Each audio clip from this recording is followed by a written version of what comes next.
ఉన్న బంగారాన్ని విడిపించి ఆ రోజు ఆన్లైన్ రేటుకే మేము కొంటాం. Sharma gold company. నమస్కారం, వెల్కమ్ టు సుమన్ టీవీ. నేను గీతాంజలి.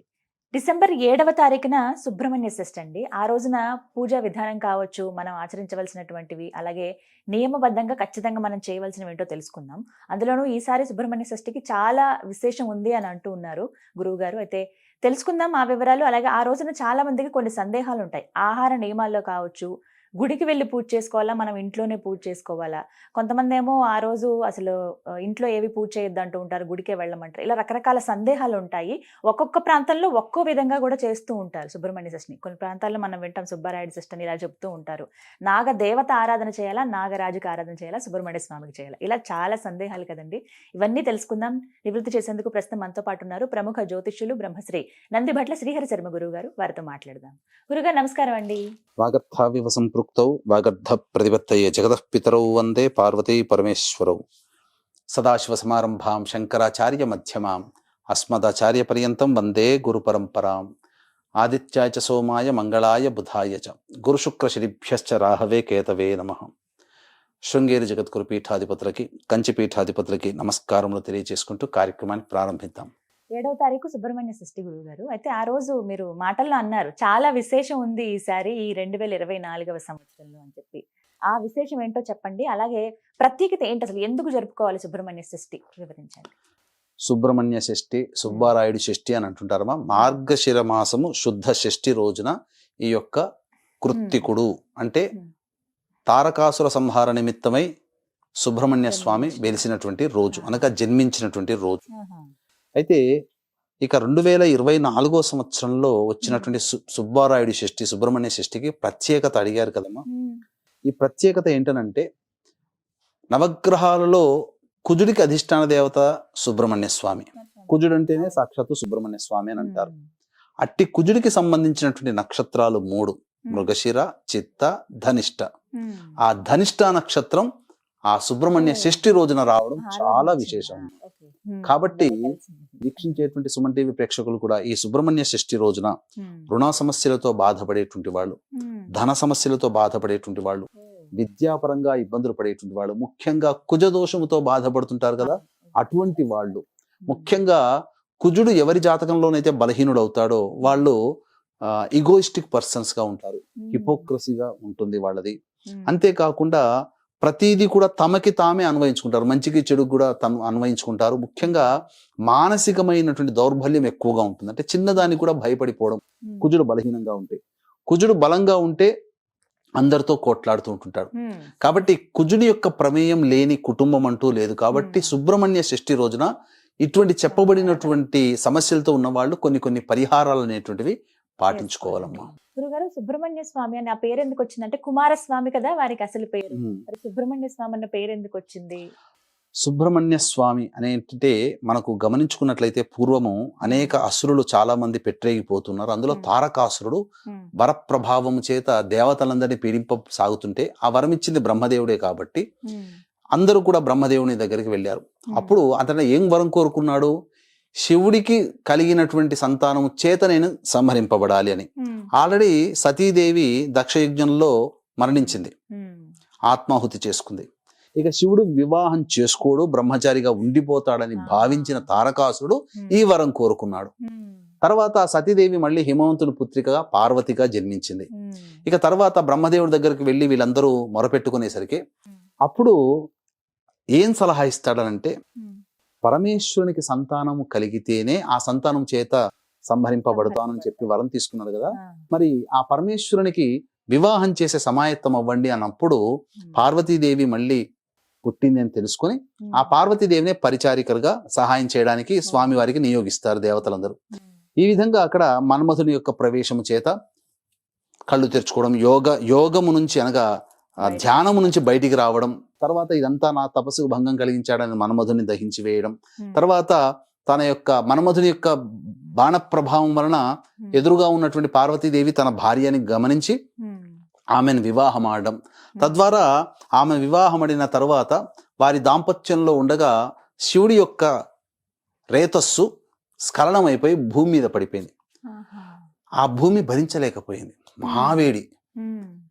ఆ యొక్క రేతస్సును భరించలేక అగ్నికి అందించింది. అగ్ని కూడా భరించలేకపోయాడు, అగ్ని సమానుడైనా కానీ భరించలేక గంగా నదిలో వదిలివేయడం జరిగింది.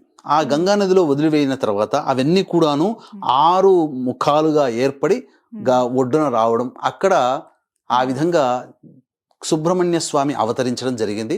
విష్ణువు కృత్తికలనేటువంటి యోగినులని నిర్వహించడం, ఆయనను పెంచడం కోసం నిర్వహించడం వల్ల కృత్తికలు పెంచారు కాబట్టి కృత్తికుడు అయ్యాడు. ఇక సుబ్రహ్మణ్య స్వామి అనేటువంటి ఒక నామం అనేటువంటిది జ్ఞానానికి సంబంధించినటువంటిది. ఎలా వచ్చింది అన్నప్పుడు, పూర్వము అనగా చిన్నతనంలో ఉన్నప్పుడు, ఆ పార్వతీ అమ్మవారి ఒడిలో ఉన్నప్పుడు శివుడు ప్రవేశం చేసి అమ్మవారికి అన్ని విషయాలు చెప్తూ ప్రణవ మంత్రార్థాన్ని కూడా చెప్పాడు.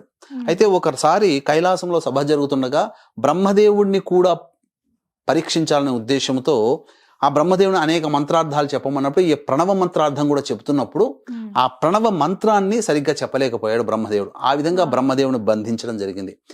కాగా అమితమైనటువంటి జ్ఞానాన్ని పొందినటువంటి వ్యక్తి, జ్ఞాన స్వరూపము కాబట్టి ఆయనకి సుబ్రహ్మణ్యుడు అనేటువంటి ఒక నామధేయం ఉన్నది.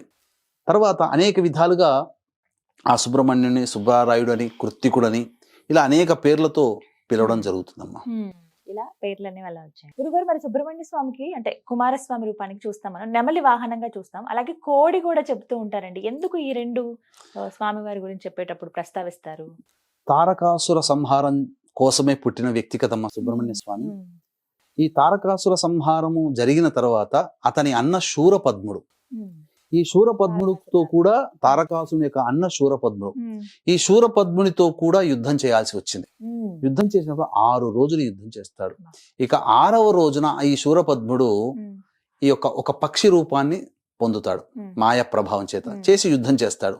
అప్పుడు తన శూలముతో ఆ యొక్క శూరపద్ముడు పక్షి రూపాన్ని పొందడం, పక్షిని సంహరిస్తాడు. ఆ పక్షి 2గా చీలి ఒకటి నెమలిగా, ఒకటి కోడి పుంజుగా మారింది. కోడి పుంజుని ధ్వజంగా పెట్టుకున్నాడు, నెమలిని వాహనంగా చేసుకున్నాడు. ఎందుకు? శూరపద్ముడు శరణు చొచ్చుతాడు, నన్ను రక్షించు మహానుభావ, నీ దాసునిగా ఇప్పటి నుంచి అని అంటే అప్పుడు నెమలిని వాహనంగా, కోడిని ధ్వజంగా పెట్టుకున్నాడమ్మా. అలాగే కావిడి మోస్తారు కదండి, అది కూడా ఒక నియమంగా పూజగా కూడా చేస్తూ ఉంటారు. అవునమ్మా. ఈ వైభవంగా ఆ చేస్తారు. కావడి మోస్తారు, భక్తిని చాటుకోవడం కోసం శూలాలని నాలిక మీద గుచ్చుకుంటారు, శరీరంలో గుచ్చుకుంటారు, ఇలా గుచ్చుకుంటారు, శరీరంలో వీపులో అనేక భాగాలుగా గుచ్చుకుంటారు. అబ్బో మనం భరించలేమమ్మా, గగురు పొడిచే విధంగా ఉంటుంది. అన్నిటికంటే ముఖ్యంగా కావడిని మోసుకురావడం అనేటువంటిది ప్రత్యేకించి సుబ్రహ్మణ్య స్వామి ఆరాధనలో చెప్పబడి ఉంది. అనగా ఎందుకు వచ్చింది ఇది అంటే, పూర్వము అగస్త్య మహాముని కైలాసాన్ని సందర్శించున్నప్పుడు ఆ యొక్క ఈశ్వరుడు వెళుతున్నటువంటి అగస్త్యుని పిలిపించి 2 కొండలనిచ్చి, ఇవి శివశక్తి స్వరూపముగా దక్షిణాది ప్రాంతంలో పెట్టవయ్యా, శివశక్తి స్వరూపముగా ఈ 2 కొండలని ఆరాధనాపూర్వకంగా చెయ్యి అని చెప్పి పంపించగా, అప్పుడు ఆ 2 కొండలని మోసుకుంటూ వెళ్ళలేక అప్పుడు ఈ యొక్క ఇదంబుడు అనేటువంటి యొక్క సంబంధించినటువంటి రాక్షసుడు కనబడతాడు. అగస్త్య మహాముని యొక్క గొప్పతనం తెలుసుకొని ఈ అసురులందరినీ కూడా సంహరించాడు కదా తారకాసురుడు, అనగా అందరినీ కూడా, తారకాసురుని, శూరపద్ముని. కాబట్టి సుబ్రహ్మణ్య స్వామిని ఎలాగైనా గెలవాలంటే అగస్త్యుని యొక్క శక్తి కావాలి, అగస్త్యుని దగ్గర మంత్ర విద్యలు నేర్చుకోవాలి అని చెప్పి వేనోళ్ల పొగిడి అతన్ని శిష్యుడిగా చేసుకోమని అడుగుతాడు.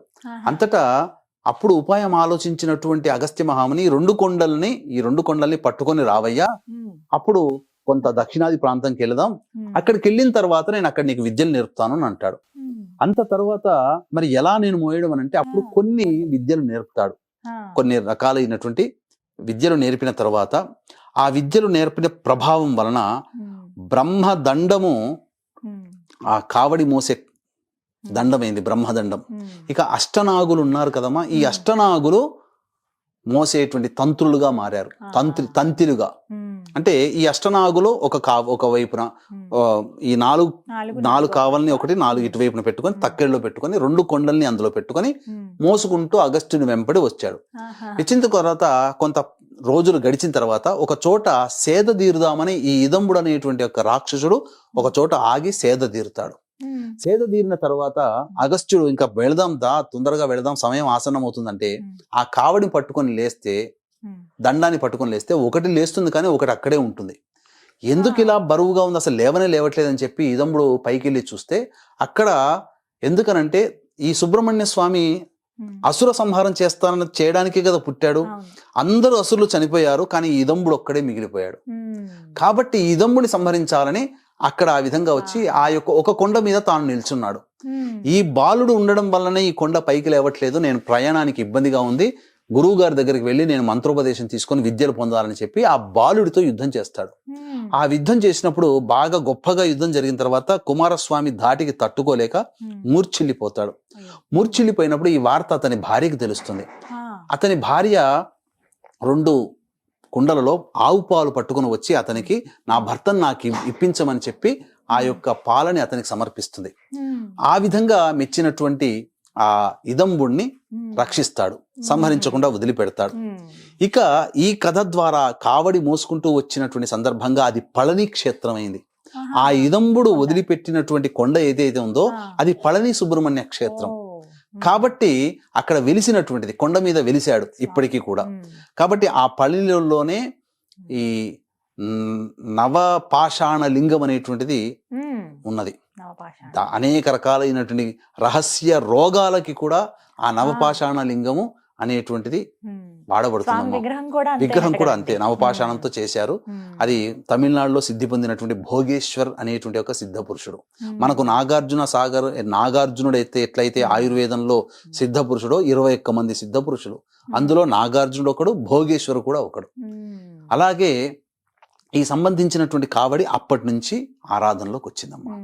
అప్పటి నుంచి చేశారు. ఇప్పుడు కూడా అంటే ఎలా మోసుకుని వస్తారని అందులో ఏమి పెట్టుకుంటారు? అందులో అన్ని కూడా స్వామి వారిని అభిషేకం చేయడానికి అభిషేక జలాలు. ఇదే కావడి ఆచారం నార్త్ సైడ్ లో కూడా ఈ శ్రావణ మాసంలో మహాదేవ్ బాబా, భోలే బాబా అనే నామంతో ఆ యొక్క శివునికి అభిషేకం జలాలు, అంటే వాళ్ళ ఊర్లో ఉన్నటువంటి తటాకము సరస్సులో ఉన్న నీళ్లు, వాళ్ళు ఎక్కడైతే ఉంటారో అక్కడ అన్ని నీళ్లు పట్టుకుని వచ్చి ఆ నీటితో అభిషేకం చేస్తారు. పరమ పవిత్రంగా పూజించుకుంటారమ్మా ఆ కావడి. అయితే ఇది ఆ రోజున. అయితే ఇప్పుడు పూజ విషయాలు మాట్లాడదామండి. ఎలా చేసుకోవాలి, ఇంట్లో పూజ ఎలా చేసుకోవాలి? ఖచ్చితంగా ఆలయానికి వెళ్ళవలసిందేనా? ఖచ్చితంగానంటే ఈ సుబ్రహ్మణ్య స్వామికి సంబంధించినటువంటి దోషంతో ఉన్నవాళ్ళు, కుజదోషంతో ఉన్నవాళ్ళు కావచ్చు, సర్పదోషంతో ఉన్నవాళ్ళు కావచ్చు, ముఖ్యంగా కాలసర్పదోషంతో జన్మించినటువంటి వాళ్ళు ఈ సుబ్రహ్మణ్య షష్ఠి రోజున కాలసర్పదోష నివారణ పూజలు గనక చేసుకుంటే అత్యంత శీఘ్రముగా ఆ దోషము తొలగిపోతుందని చెప్పొచ్చు. ఇక సాధారణంగా సమస్యలతో ఇబ్బంది పడేటువంటి వాళ్ళు, ముఖ్యంగా కొంతమందికి ఈ యొక్క స్కిన్ ఎలర్జీ ఉంటుంది, ఈ స్కిన్ ఎలర్జీ. అలాగే ప్రధానంగా ఈ స్కిన్ ఎలర్జీ దోషంతో ఉన్నవాళ్ళు, కుజ దోషంతో ఉన్నటువంటి వాళ్ళు, సంతానం కలగగా ఇబ్బంది పడుతున్నటువంటి వాళ్ళు ఈ సుబ్రహ్మణ్య స్వామి దేవాలయంలో కానీ లేదా జంటనాగు పాముల విగ్రహాన్ని కానీ ఆవు పాలు, ఆవు నెయ్యి, తేనె ఈ 3తో అభిషేకం జరిపించి చలివిడి, కొన్ని ప్రాంతాల్లో చిమిలి అంటారు, నైవేద్యంగా పెట్టాలి. ఈ విధంగా ఆ రోజున చెయ్యాలి. ఉపవాస నియమాన్ని పాటించాలి ఆ రోజున ఖచ్చితంగా. తరువాత కొన్ని క్షేత్రాల్లో, కొన్ని ప్రాంతాలలో ఈ సుబ్రహ్మణ్య స్వామి ఆరాధన అనేటువంటిది చేస్తారు. ఆ రోజంతా ఉపవాసం ఉండి తెల్లవారి సప్తమి తిథి ఉంటుంది కదా, ఆ రోజున బ్రాహ్మణుని పిలిపించి, అనగా బ్రహ్మచారికి ఆ విధంగా ఇంటికి పిలిపించుకొని అతనికి భోజనము, తాంబూలాదులు, దక్షిణ తాంబూలాదులు ఇచ్చి, బ్రహ్మచారికి ఎర్రటి వస్త్రము, రాగి పంచపాత్ర అంటే రాగి గ్లాసు, ఉద్ధరిణి, పళ్ళెము, అలాగే ఎర్ర చందనముతో చేసినటువంటి జపమాల, మరియు గుమ్మడికాయ, తర్వాత బూడిద గుమ్మడికాయ, తర్వాత ఒక గంధపు చెక్క, ఇవన్నీ దానం ఇస్తారమ్మా. కందులు కూడా దానం ఇస్తారు. కుజదోషంతో ఉన్నటువంటి వాళ్ళు ఆ బ్రాహ్మణుడికి ఎర్రటి వర్ణము, ఎరుపు రంగు ఉన్నటువంటి బ్రహ్మచారికి ఇవి దానం ఇస్తారు. తద్వారా కుజుని యొక్క అనుగ్రహం కలుగుతుంది. ఇక రుణ సమస్యలతో బాధపడేటువంటి వాళ్ళు రుణ విమోచక అంగారక స్తోత్రాన్ని వీలైనన్ని సార్లు ఆ రోజంతా పఠిస్తే చాలా మంచిది. ఎందుకనంటే ధనిష్ట నక్షత్రం వచ్చింది ఆ రోజున, కుజుని యొక్క నక్షత్రం ఆ రోజున. కాబట్టి ఈ యొక్క రుణ విమోచక అంగారక స్తోత్రాన్ని 108 సార్లు గనక పారాయణం చేస్తే రావలసిన రాణి బాకీలు అన్నీ వస్తాయి. తర్వాత ఏదైనా వెహికల్ లోన్ కోసం కానీ, హౌస్ లోన్ కోసం ప్రయత్నం చేస్తే ఇబ్బందులు పడుతుంటారు కదా, అవన్నీ కూడా క్లియర్ అవుతాయమ్మా. చక్కగా చేయవచ్చు. ఆహార నియమాలు ఏమైనా ఉంటాయండి ఈ రోజు? ఆ రోజున మాంసాహారం భుజించకుండా ఉపవాసం ఉండి, మద్యపానము, మాంసాహారము, దాంపత్యం లేకుండా ఉండి ఆ రోజున రాత్రి చంద్రుని దర్శనం చేసుకొని భుజించవచ్చమ్మా, తప్పలేదు. ఒకవేళ ఉపవాసం ఉండదలుచుకుంటే ఉండవచ్చు, తర్వాత రోజు స్వీకరించవచ్చు. ఈ విధంగా పూర్తిగా సుబ్రహ్మణ్య షష్ఠి చేయొచ్చు. కానీ ధనిష్ట నక్షత్రంతో కూడుకుని రావడం అనేది చాలా విశేషం అమ్మా.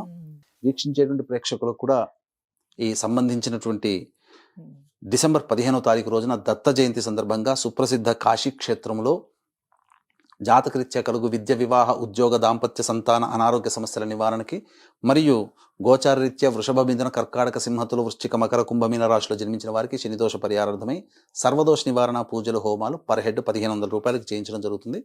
అవకాశం ఉన్నవాళ్ళు కార్యక్రమం తదనంతరం కాంటాక్ట్ చేసి మీ గోత్రనామాలు నమోదు చేసుకోవచ్చు. చక్కగా వివరించారు గురుగారు. నమస్కారం అండి. సర్వం శ్రీ ఉమామహేశ్వర పరబ్రహ్మార్పణమస్తు.